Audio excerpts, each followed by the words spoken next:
the star of the hit TV show Blackish. She's a fierce advocate for women. She's the daughter of the iconic Diana Ross. Tracee Ellis Ross is with us tonight. That's going to be amazing to hear from her.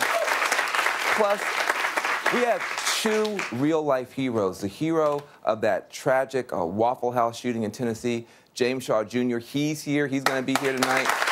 And I don't want to play favorites because, all school teachers are amazing, including my mother. Hi, Mama. You're amazing. All teachers are amazing. But tonight, we have America's Teacher of the Year. She got invited to the White House, but I don't think President Trump expected what he got from her. She slipped him a powerful message from her students who are immigrant and refugee children. So I think I now know why the press was not allowed to cover her speech. But the amazing Mandy Manning is here tonight. She's going to talk to us anyway. She's going to be here anyway. So it's going to be a great show, great show. That is a fact, indisputable. And speaking of facts, let's talk. Because powerful people have been spewing lies at a record rate this week. We are seeing an epidemic of self-serving dishonesty in the highest places, and none more egregious than from the White House. Now, remember that pre-election doctor's note that proclaimed that Trump would be the healthiest individual ever elected president? Well, this week we learned it was a fake note that Trump himself just made up. And, now we're just seeing all this zigzag, crazy contradictions over the hush money that the Trump team gave to a porn star. I can't even keep up with the story anymore. And I don't know what Rudy Giuliani is doing. So we got day after day, lie after lie from this administration on big topics, on little topics, and it's wrong. The Washington Post wrote this week that Donald Trump has told more than 3,000 lies since he took office. Now, we should all care about this, not just because it's a crisis of credibility at the top of our government, but because you got so much stuff on the line. Policies, how we're going to vote. And we've got to have honesty.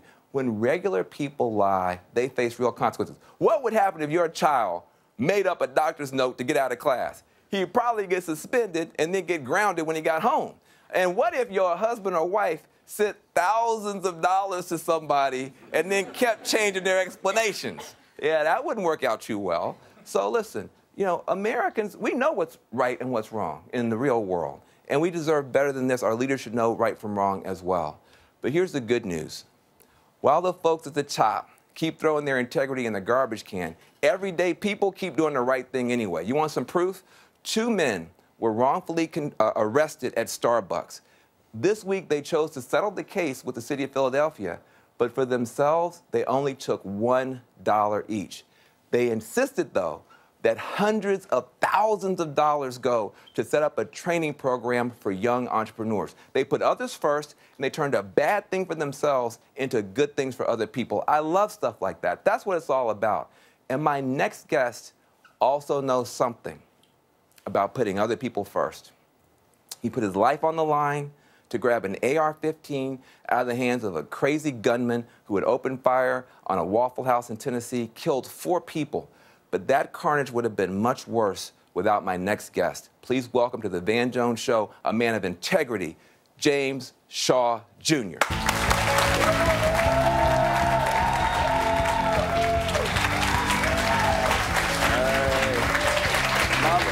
Thank you. Good to see you, man. Good to see you, man. I tell you what, first of all, you're making us Tennessee boys look good. I appreciate that. I appreciate that. The question I think most people have when they think about you. The gunman was killing people. He stopped firing. He's trying to reload. He's trying to do something else. You were hidden. He didn't know you were there. Why didn't you run? Why didn't you hide? Why would you confront somebody with a weapon like that? So at the time, I was behind a swivel door in the bathroom. The door actually didn't lock or anything like that. And behind me, it was nothing but a brick wall. So I felt like he might find me. And I was just looking for my opportunity, and I took it. And I'm glad it worked out for me. Well, I'm glad it worked out for you, too. It's just beautiful to see you here. But your heroism, and we'll talk about that word. I know you don't like that word. Right. But your heroism didn't stop that night. You set up a GoFundMe, not for yourself, not for your family, not for your fame, not for your fortune, but to help all the other people who were there. Why, how was you raised? How did you come out of a tragedy like that thinking about everybody but yourself? Well, I was raised and I pledged to fraternity. I filed for that. We are servants of all. So I wanted to help out. And I know that the money is not going to do anything for the actual loss of life, but it can be something like a gesture just to help that family to try to get through this tough time. You know, you touch the whole world. I mean, all you have to say is Waffle House hero. Everybody knows who you are. Have you heard yet from President Trump? At this time, I haven't heard anything, but that's not to say he didn't try to contact me or not. So I haven't heard anything. So he hasn't successfully contacted you. You know, but he gave a shout out to, you know, I don't know, gave a shout out to Kanye today. No shout out to you. How do you feel when the President of the United States misses an opportunity to hold up, you know, somebody who's trying to do good stuff like you? I know he has a busy agenda, busy schedule. Maybe he just hasn't got around to me. Maybe my time is coming. It's not for me to judge really what he does. It's just, you know, I did what I did, and I didn't really do it for recognition. I did it just to save my life, honestly. Wow, that's amazing. You know, a lot of people who are survivors of these attacks, like the Parkland kids, they're very, very strong on gun control. What's your view about gun control? The underlying problem of it, before you even get to the gun problem, is the mental illness. Or it's some kind of public health problem. And if you can try to focus on that person and you can try to make that person mentally better, then you won't get to that. It won't be that kind of violence. Yeah. Now, we had a conversation in Tennessee, and you were talking about cars, how certain different cars are appropriate in different circumstances, and maybe race cars are appropriate on a racetrack, but not in a neighborhood. Right. Would you apply that to some different types of weapons? I don't have any type of problem with any kind of handgun or anything like that, shotgun or, you know, your hunting rifle. But a Formula One race car is for a racer. An AR-15, an M16, 223s, all those special, specific guns are meant for people that have some kind of training. If you do want to shoot that gun, I understand, you know, that's your God-given right to want to shoot that gun. Let them go to the target range and let the target range have them, and then you can shoot them. But for you to just simply want to own that and you don't have any kind of training and you're reliable for that, that's just a lot to be reliable for, and it's possible, you know, death could happen. Look, you know, in that moment, I just think about that. Do you wish that you had a gun? I mean, you're in a situation, somebody's got a gun, you're unarmed. I just always am curious, in that moment, don't you wish you had like a bazooka or a flamethrower or something? You know, it's gonna sound weird, no, because when people see me, even though they call me a hero, I want you to emulate that fire that I have inside of myself. And if I had a gun, then it would be just good guy took bad guy down with the gun. But since I didn't have a gun, it seems like it's more touching to people. So I'm really happy how I can touch people throughout the world. Well, and you are touching people throughout the world. You know, we were together, and people were coming up to us, and they wanted me to take your picture with them. That hurt my feelings. I'm a TV star. How come you getting all the love? That was terrible. We were in Nashville. We were in Nashville. Okay, exactly.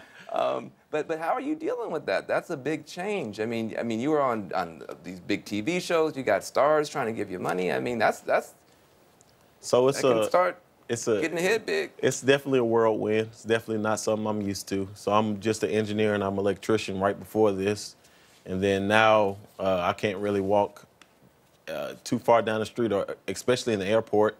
But I don't, you know, it doesn't really bother me. I'll take pictures with you. That doesn't bother me. The only thing that bothers me is when people know who I am and then they'll look at me and they don't say nothing. I'm just like, come on over and just talk to me. Let's break the ice. You know, that's fine. But yeah, I'm getting used to it, accustomed to it. How's your daughter? You got a 4-year-old daughter? So my 4-year-old daughter, she's good. She's went to school. Her classmates and they all made me cards. They all call me hero. Now, for little kids, I don't care if they call me hero, because that's a really big thing for them. They're heroes. But for adults, I just want you to see if you ever in that situation that a regular guy did it, that you can do that too. Wow, that's beautiful. So I'm glad that you didn't run away from the gunman, but I would be even more glad if you were to run for higher office. You know, Nashville could use a good mayor, Tennessee could use a good governor, we could use some good senators. You got any interest in that, Mr. People's hero? Maybe president. I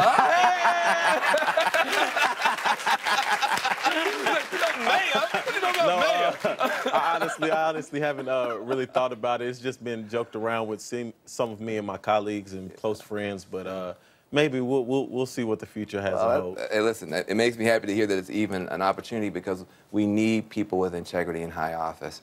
And you're right, they always say it takes a good guy with a gun to stop a bad guy with a gun. But sometimes it takes a good man with a good heart to stop a bad guy with a gun, and that's who you are. So thank you so much, brother. Really, really, really appreciate it. Listen, this guy's unbelievable.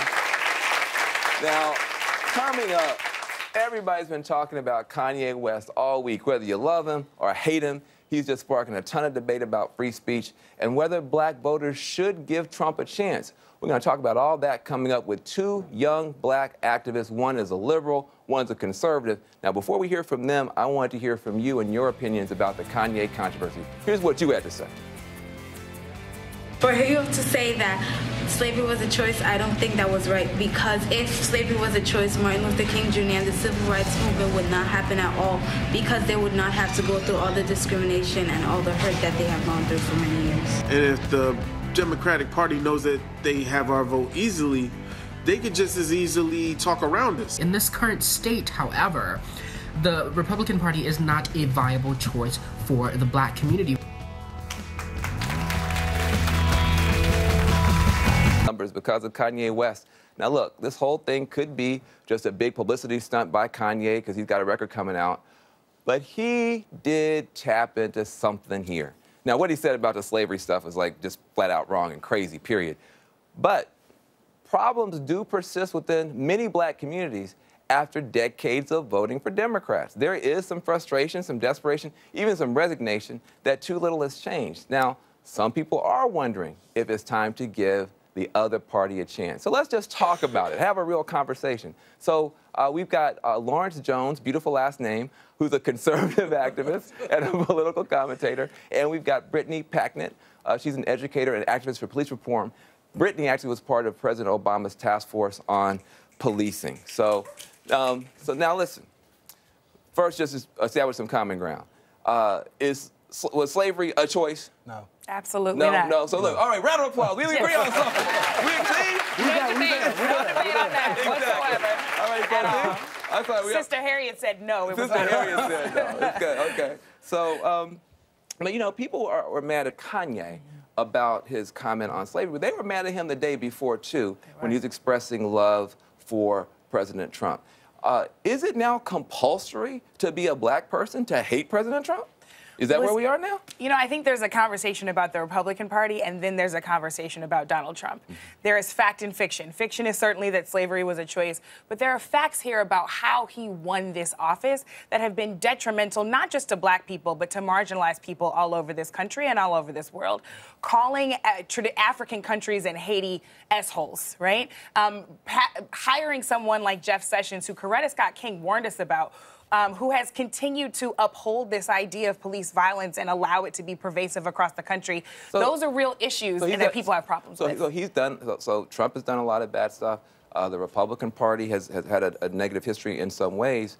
But do you think that Kanye has a point when he says that maybe we should be spreading our bets, spreading our hustle? If a lot of people are saying if we only are voting for one party, that party can take us for granted. The other party can write us off. No, Malcolm said that. And do you think Malcolm was right?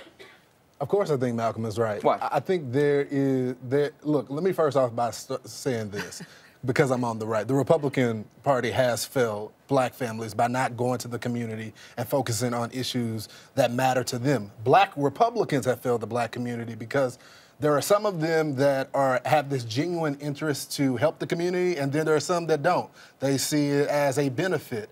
I think that what we can a personal do, benefit. A personal benefit. But there are some of us that are fighting for our community, and we have done a poor job in letting our community know that we're fighting for them. Let me ask you a question. That's very well said, except you got people in your party. It's no longer this party is Lincoln, it's the party of Steve Bannon. Why are you not doing more to clean out the people in the party who should not be in anybody's political party? I'm not a part of the party. I believe in my principles. I'm not a Republican member. I'm a conservative. I'm a libertarian. I can disagree with my party, and I let grown men defend themselves.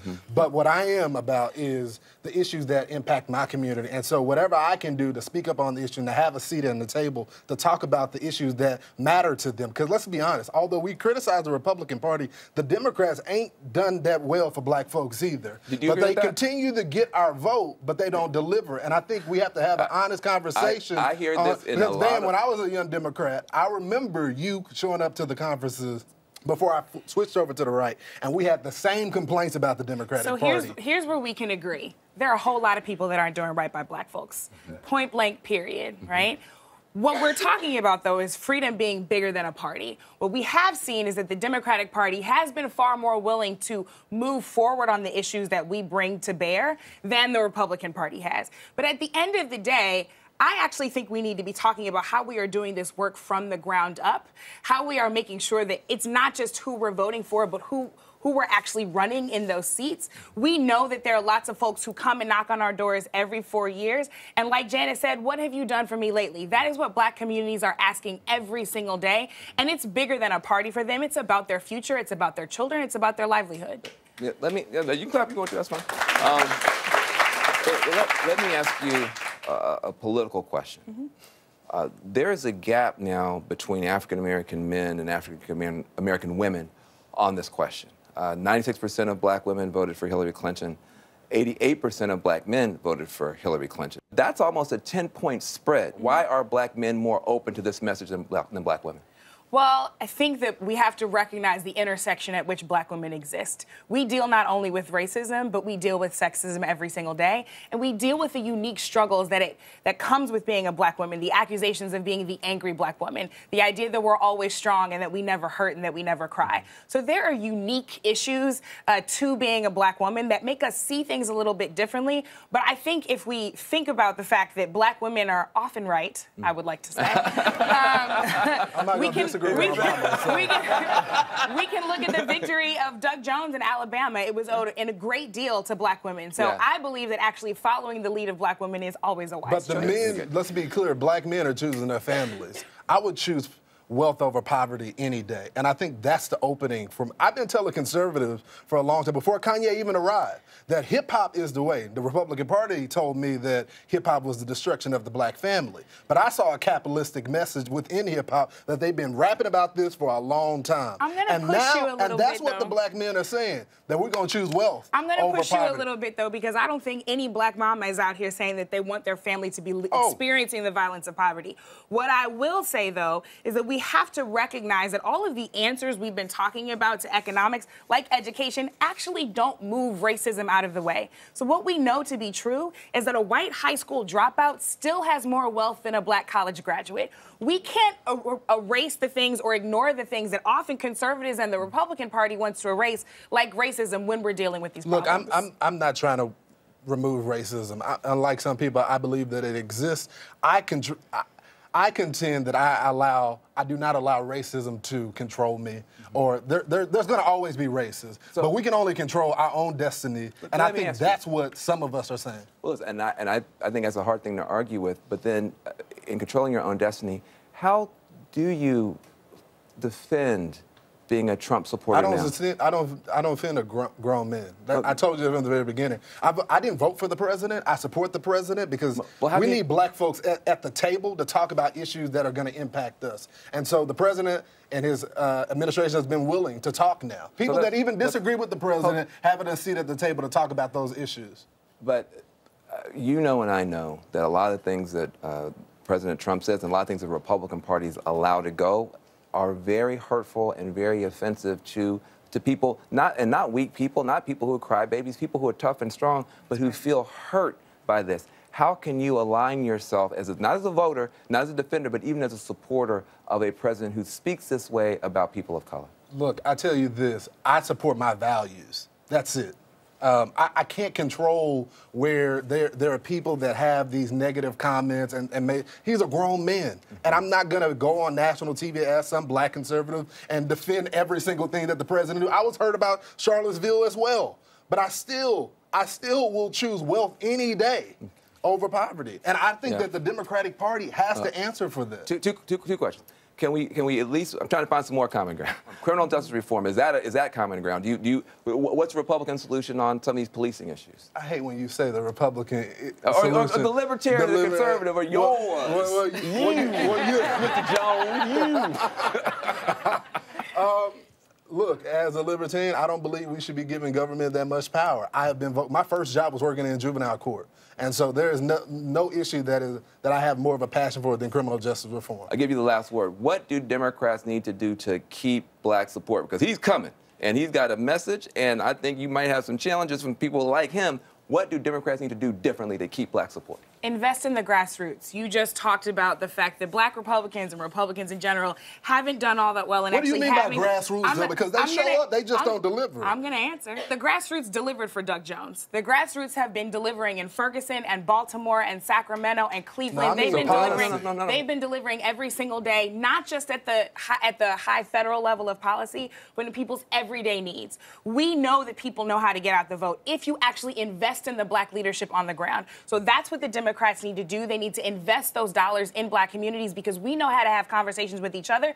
But after they invest their money in us, they need to listen to us as they craft their policy. I need them investing their money in the community, not into campaigns. I want black businesses. I want when you walk down the street in the communities, you see charter schools where it's competitive and it's not just to the teachers union, but it's to those kids. We can certainly agree on investing in black businesses. All right, we did a beautiful job. Give a round of applause. I can tell a lot of love.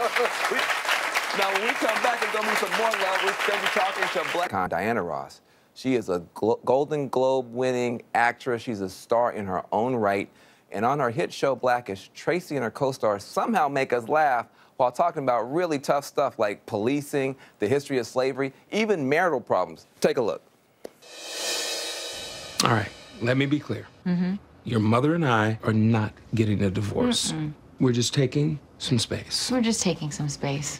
Totally temporary, totally cool, and just nothing to worry about. Nothing to worry about. There's no need to tell your friends or your teachers because they don't need to know. Because it's totally temporary. Totally temporary. Yeah, and nothing to worry about. Nothing to worry about. Yeah. Tracee Ellis Ross, it's such an honor to have you on this show. I'm so happy to be here. Big fan of yours. Well, I'm a big fan of yours, too. We are now supposed to accept that the one beautiful, functioning, thriving black family is going to get busted up before we talk about politics. Why you got to unpack hard things? This is supposed to be a sitcom. And on top of that, like, it's hard enough right now. Exactly. So stuff is hard. Exactly. So everything feels very volatile right now. Why you got to make volatility where there's supposed to be humor?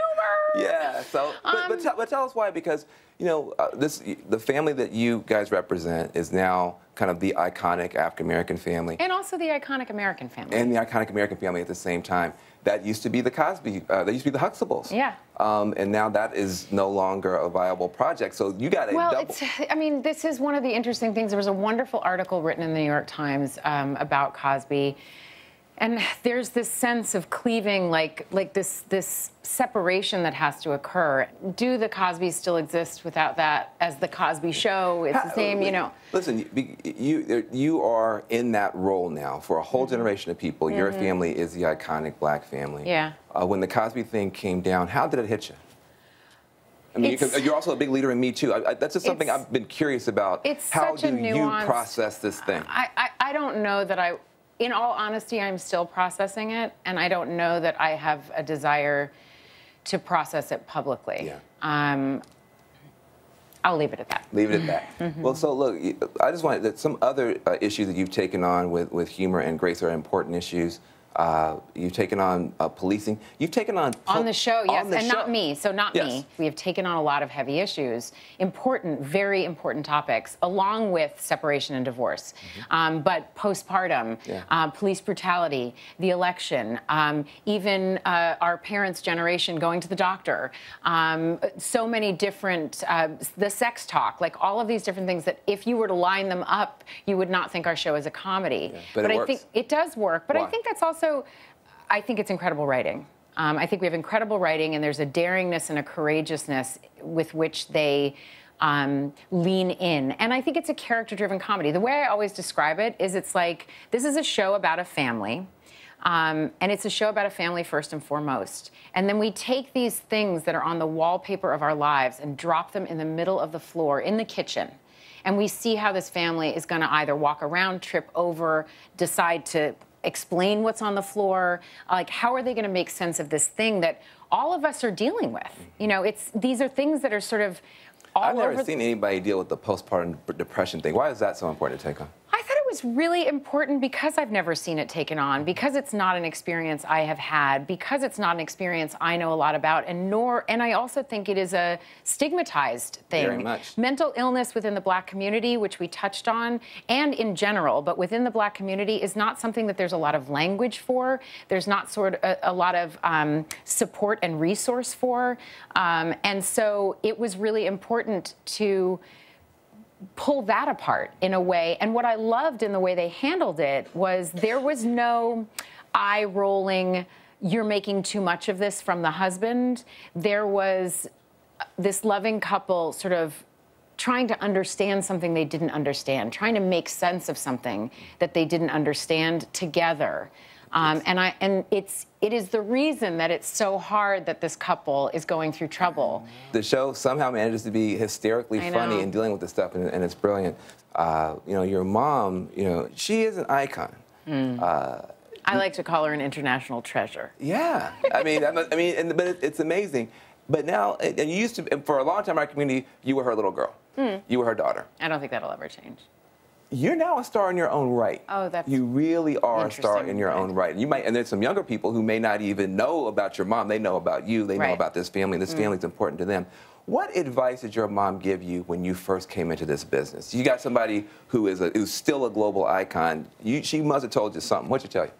She told me a lot of things. I think the most incredible stuff that I learned from my mother was through the experience of watching her. There's a way that my mom navigates her life and her own beingness and experience that is, as a reflection, empowering and gives me the courage to make my own choices and live my own life as I would. I can have my fantasies about what that would be, but Okay. what did you observe her do? Well, my mother is a businesswoman. Yeah. She is, for example, always on time, which for her means 10 minutes early. She's prepared. My mom has always handled like Herculean tasks while being a full-time mother, a full-time single mother. And I never heard my mom look at me or one of my siblings and say, not now, I don't have time. My mom, we would leave the house every morning and she would say things like, make a new friend today. And I remember by senior year, I was like, seriously, Mom? I know everybody in the school, okay? There's no new friend to make. I know the custodian. She's like, she's like, I know everybody by name. I'm like, I know everybody by name. And then she would say things like, fine. Then do your best today. I mean, but my mom, for example, my mom would say things like, when our grades would come or whatever, my mom would say things like, before having an opinion herself, because I know she would have her opinion, she would say things like, did you do your best?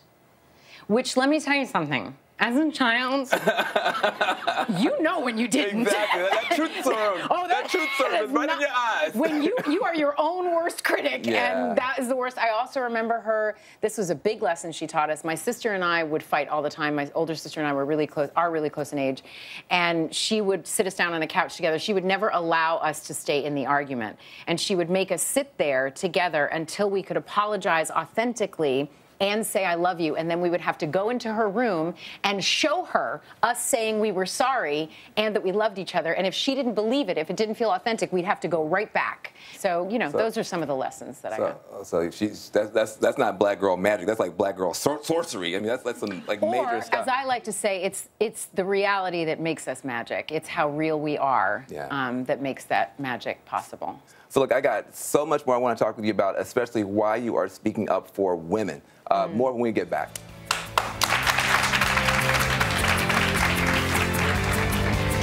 Activist Tracee Ellis Ross. So glad you're here. Everybody wants to talk with you about your mom. You know, your mom, you know, in the 60s wasn't, politically outspoken. She wasn't walking around with the fist in the air. Well, the experience of being in what she was living and being who she was being, boldly being who she was being, lovingly and compassionately being who she was being, in and of itself was a form of activism if you think of the times that she was in and the experiences that she obviously went through. Absolutely. However, you are a much more outspoken person. What is her view, now, in your celebrity moment, you're Me Too, you've spoken up on so many different issues. Time's Up more than Me Too, Okay, Time's Up. What is your mom's view of you being such an outspoken activist? I will tell you that my mother, my mommy was so proud after my TED Talk. Both my TED Talk and the Glamour Women of the Year talk. My mom knows that I speak that way. My mom knows how I feel about things. She knows my outspokenness. She's been my mom for 45 years. I think I was probably hammering on her belly when I was in there trying to say stuff or go shopping. I don't know. Or both. Or both. But she was incredibly proud. I think she's also just proud because I have found a sense of self and a sense of selfhood and a sense of happiness and joy. That is what you hope for your children. Yeah. Was there ever a moment when you were maybe a student activist at Brown or whatever where you're like... No, my activism is very recent. It's very recent? Mm-hmm. Okay. I think my activism really sort of... Why now? Because everybody needs to use their voices right now, okay? Which is part of the fertility of this moment. Yes. Is that, you know, the tendency with how volatile and scary and appalling and understandably and justifiably terrifying it is, but the opportunity and the invitation truly is to lean into the compassion and the grace and the activism. And the activism. You know, that's my...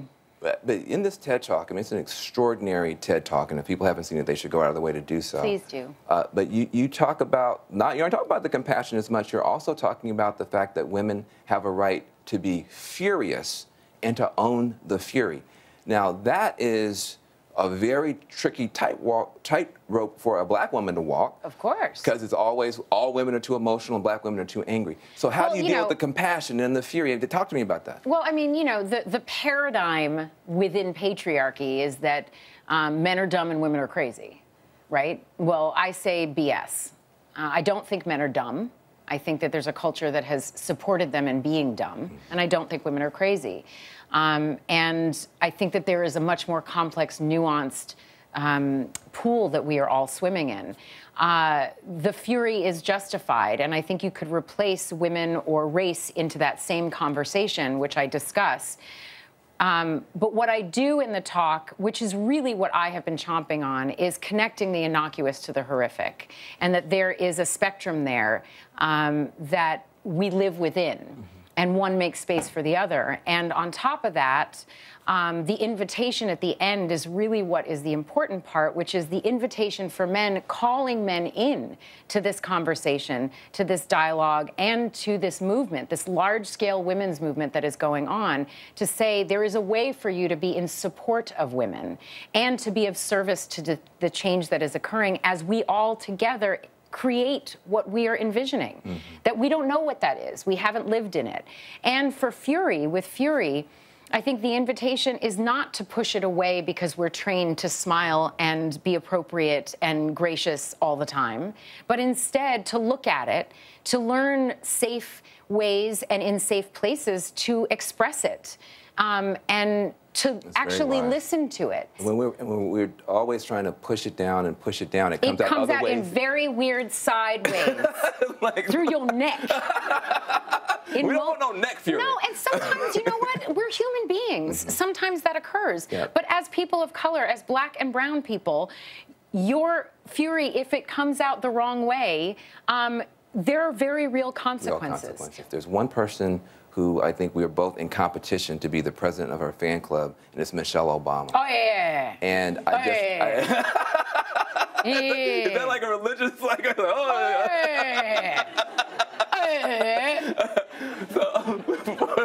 I love me some Michelle Obama.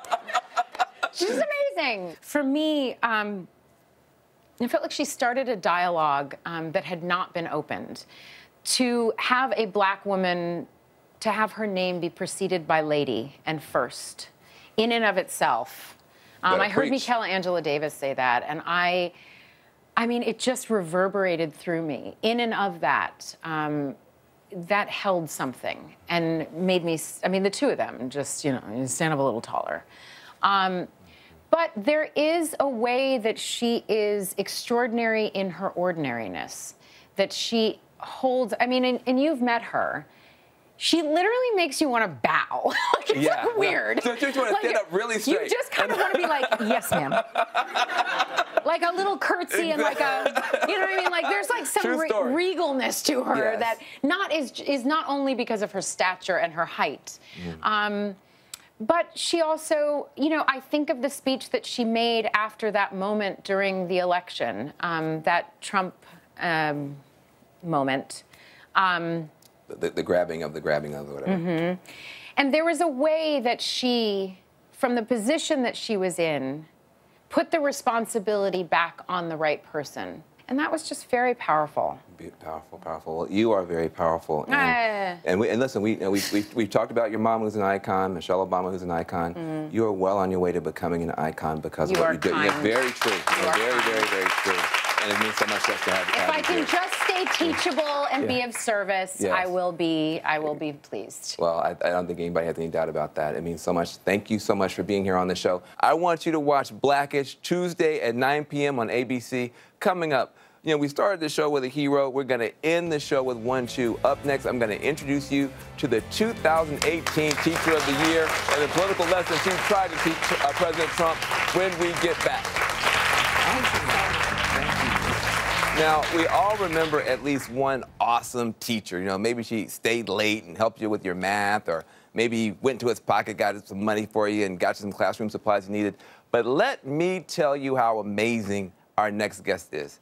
She's a teacher who learned sign language just so she could help to teach two of her students. These kids they're born deaf, they're from Syria. They had no language at all. Now, because of her, they're both preparing to go to college. That teacher, Mandy Manning, was just awarded the 2018 Teacher of the Year Award, and she joins us now. Welcome to the Van Jones Show. Man. You've gone above and beyond for kid after kid after kid. You know, you took some kids who only had a 4th grade education from overseas, and you got them college ready in 4 years. I mean, why do you go that far for kids? They're not your kids. You don't know these kids. They're not from America. Why are you doing it? Well, they are my kids. I love them. But because there's potential in every single classroom I've ever worked in. And I haven't always taught immigrant and refugee students. I've taught them for the last 7 years, and 19 years, though, in regular classrooms. And so whenever I look at a kid, I see immense potential. Yeah. And it's my privilege to get to help them achieve that potential. Well, you got invited to the White House because of your great work, and you brought a stack of letters from these refugee children to President Trump. I'm sure he was surprised. So what happened? I had a photograph with the president and my family, and I took advantage of that opportunity, and I presented him with the letters, and I just asked him, I said, these are letters from my students and a few community members from Spokane, and it's really important to them that you read them. And And he did. Like, he took them so graciously, That's awesome. and he thanked me, and he Yeah. said he looked forward to it, and had them put on his desk, so. What do you think President Trump can learn from these children, from these young people? That they are thankful that they are here, very thankful. Every single letter said thank you. That they have dreams and hopes to be productive members of our society, our community here in the United States, and that coming to the United States represented hope and that they could achieve their dreams, because so many of them went through tremendous trauma in order to get here. Why do you have all these pins on? I mean, you have pins talking about trans equality, you have the Women's March pin. Why did you wear those pins into the White House? So I just have to mention that the Women's March pin, I didn't make that connection. Yes, it's a Women's March pin, but for me, this is the Dreamers, so this represents my immigrant students. I wore all these pins because I teach all students, and this was my message to my students, that I was there representing them and ready to tell their stories. Beautiful. Well, the White House pool was banned from your speech, which is, you know, shocking to a lot of people. I want you to have a chance to read your speech, at least a part of it, on the Van Jones Show. Would that be all right with everybody? If you read a part of that speech, I'd love to. Did you have it? Whip it out. It was unbelievable that they were so concerned about what you had to say, but we're not concerned. We're inspired by it. What did you have to say? Okay, so where should I look? At you still? Well, you can read away. No, That'd be hard to read and look at me. All right. You got more talent than I got. Over the next year, I will be sharing my students' stories and profound insights into our country throughout the nation. Like Sultan's, a refugee from Syria who escaped war in his country and understands the importance of the United States to be peacemakers. I am here for refugee and immigrant students, for the kids in the Gay-Straight Alliance, and for all the girls I've coached over the years to send them the message that they are wanted, they are loved, they are enough, and they matter. Go out today, seek an experience you have never had before. Get uncomfortable. Challenge your own perceptions to find clarity. Be fearless. Be kind. Meet someone new. That's beautiful. Wonderful, wonderful, wonderful. I am so thankful that you were able to be here. I really, really am. Keep up the great work. You know, something else I'm thankful for is my hometown of Jackson, Tennessee, where both of my parents were school teachers. And I got to go home last weekend. I got to speak at the same church I attended as a child. I gave a commencement address at Lane College, the small, historically black school where my grandfather was once president. And I got the key to the city. And, you know, the whole thing just reminded me that some of the biggest hearts in the world beat in some of the smallest towns in America. There's no place like home. Thank y'all. Look, I'm Van Jones. This is the Van Jones Show. Peace and love for one another. And beautiful, beautiful.